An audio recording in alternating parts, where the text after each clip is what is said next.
Hello, this is the craft lecture for Unit 1, Complete Sentences, Complete Paragraphs, Complete Pieces of Writing, Complete Ideas. In many ways, the world we live in is defined by words. Laws are written down, and lives can hang on different lawyers' different interpretations of particular turns of phrase. A doctor diagnoses a patient's condition with a word, and that word then goes on to determine the patient's regimen of care and possibly whether he lives or dies.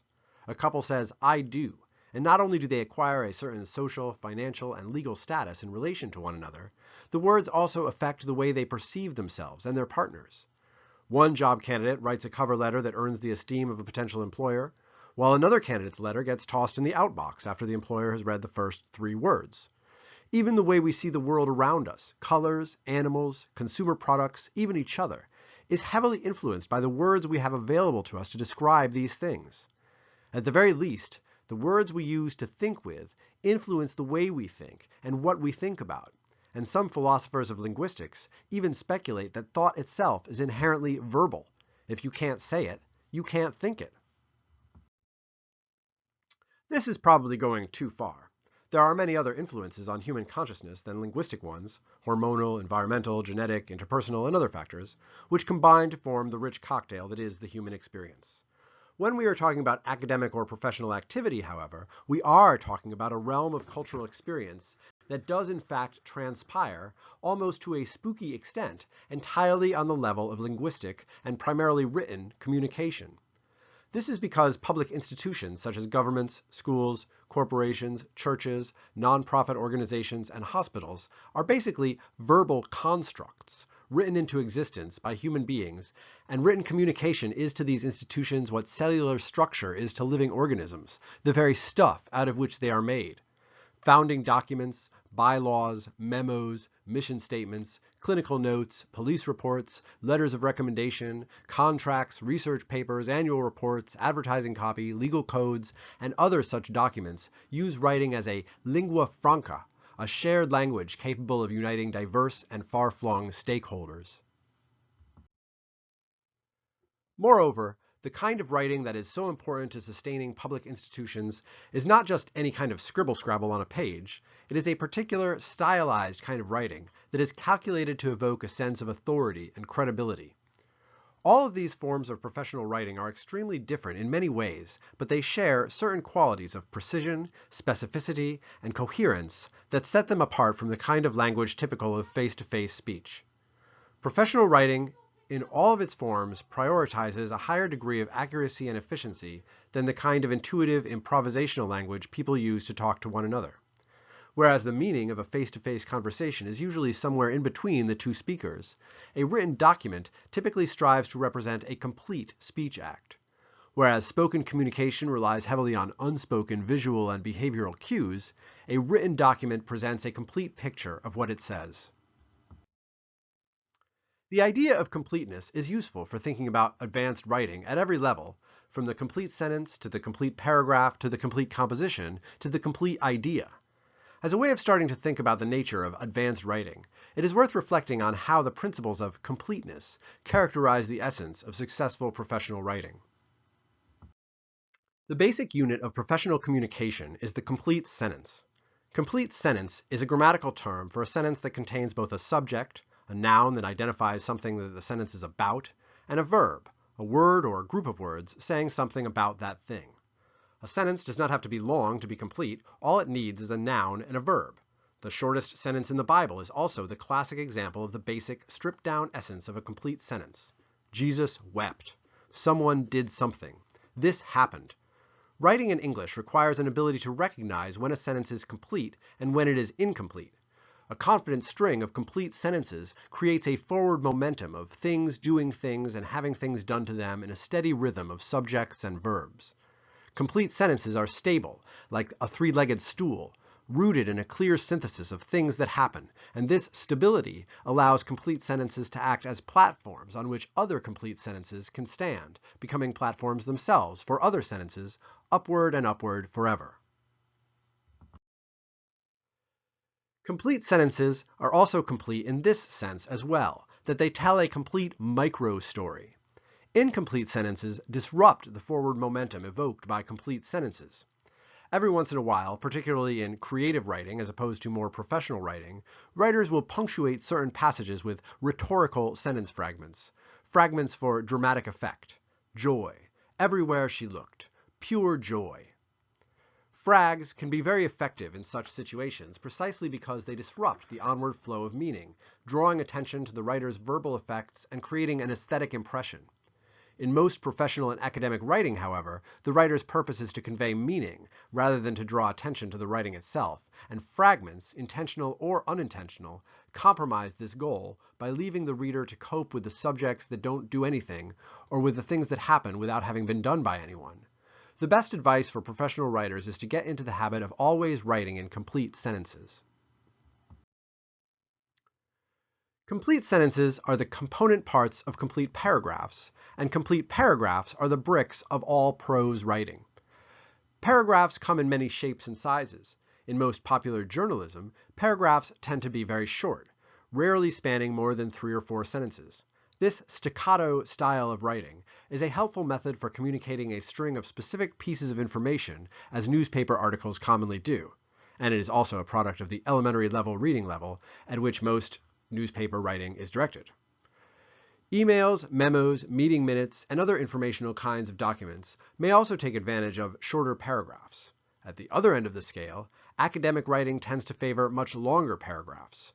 In academic journals, paragraphs can swell into enormous blocks of text containing as many as 25 or more sentences. Most professional writing takes place in between these two extremes, but in the same way that a short sentence can still be complete, whether or not a paragraph is complete depends less on its length and more on its composition. It is also the case that both long sentences and long paragraphs can be incomplete. Just like a complete sentence, a complete paragraph identifies a topic and does something with it. The first sentence of a paragraph, the topic sentence, introduces a topic that acts as the subject of the paragraph. Sometimes the topic sentence will make a very specific claim about the topic that acts as a kind of thesis for the paragraph to come. Mary O'Malley deserves to be promoted to executive officer. And then the topic sentence will be followed by several more sentences, the body of the paragraph, that perform the function of making the case that the claim stated in the topic sentence is true.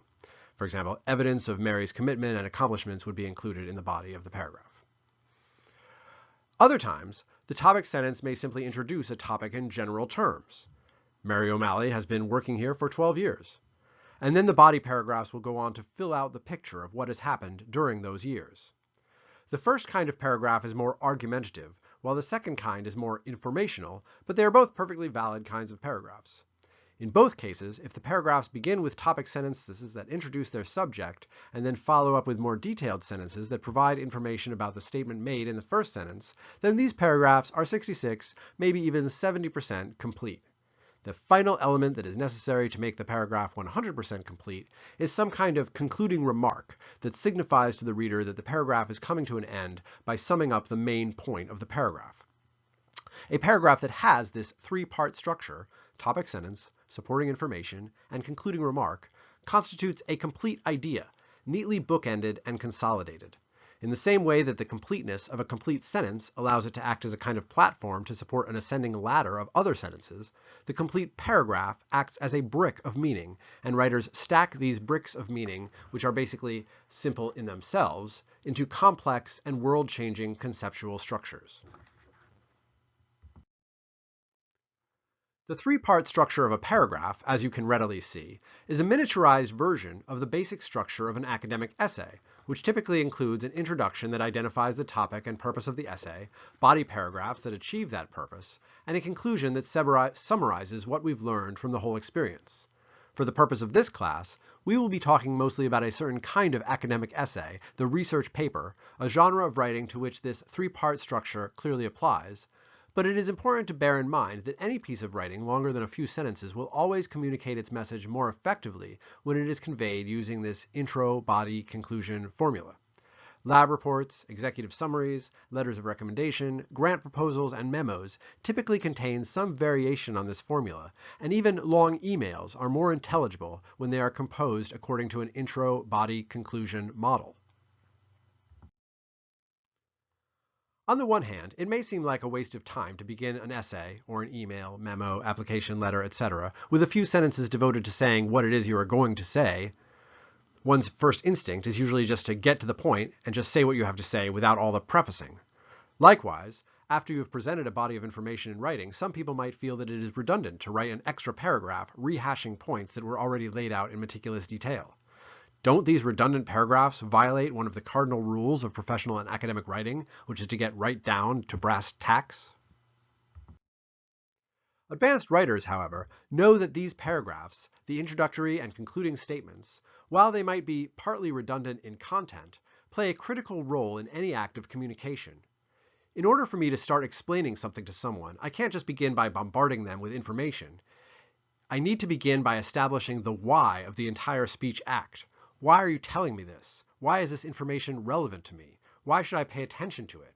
Without this statement of purpose, usually referred to as the thesis, the crown jewel of the first paragraph, there is no coherence to the content of the essay. It is just a series of disconnected points with no meaning for me or anyone else.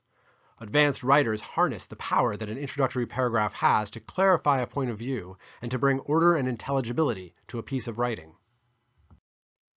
Likewise, on the other end of the speech act, the advanced writer recognizes a responsibility to help the audience collect their thoughts about what they have learned. Human consciousness is structured in such a way that can only hold one or two ideas in focus at the same time, but it is also capable of taking multiple meanings and condensing them into a single, new idea that can then be thought. Composing a conclusion is the writer's best opportunity to achieve a higher understanding of the meaning and significance of a piece of writing, providing an occasion to step back from the facts and details and take stock of the big picture in a way that returns us to the question, why? Why have I felt that this was important to say? Why should people care?